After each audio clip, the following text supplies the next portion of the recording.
Bienvenue Flinomi, voici un Motorola Edge 7D Pro et aujourd'hui je vais vous montrer comment activer le mode économie d'énergie sur cet appareil.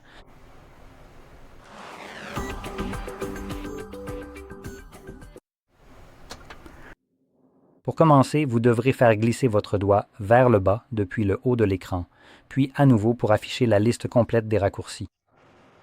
Maintenant, sur l'une des pages, vous devriez avoir le mode économie d'énergie, normalement. Ah voilà, il est juste ici. Maintenant, si vous ne le trouvez sur aucune des pages, vous pouvez cliquer juste ici sur ce crayon, puis le trouver en bas, juste ici.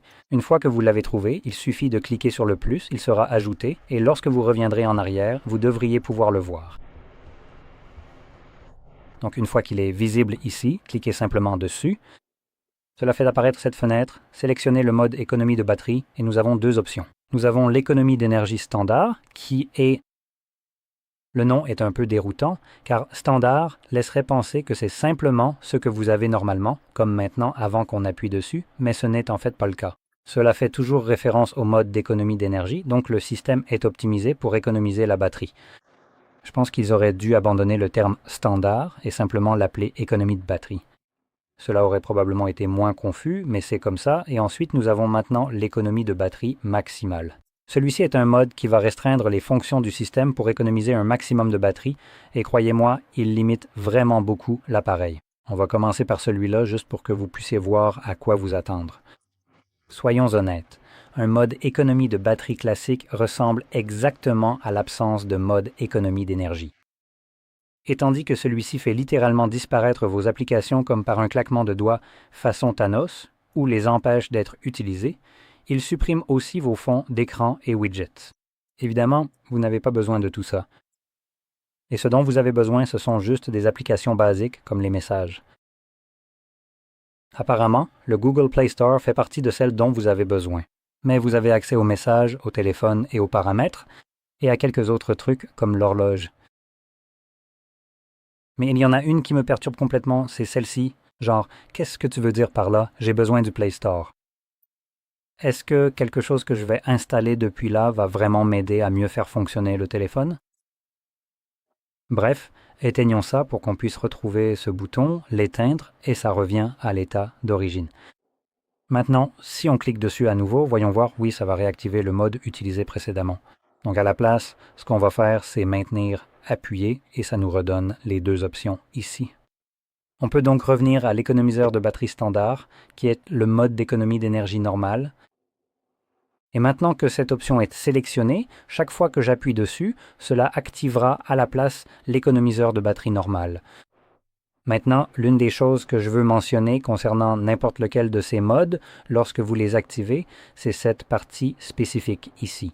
Donc, un économiseur de batterie active le thème sombre et limite ou désactive l'activité en arrière-plan, certains effets visuels, des fonctionnalités gourmandes en énergie et certaines connexions réseau.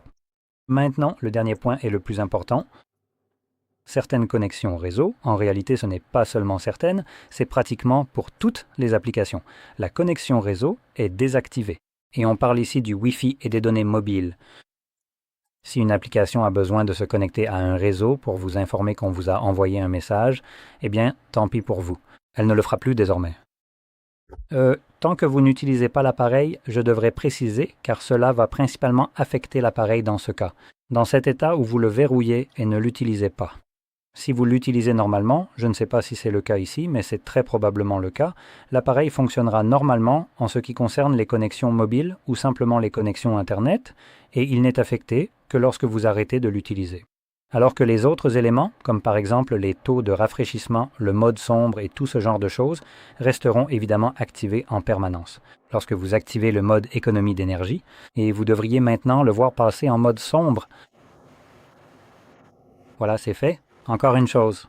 Une fois que vous avez terminé, vous pouvez appuyer sur le bouton comme vous m'avez déjà vu le faire plusieurs fois pour le désactiver. Et vous pouvez également accéder à ces paramètres ici en maintenant le bouton enfoncé.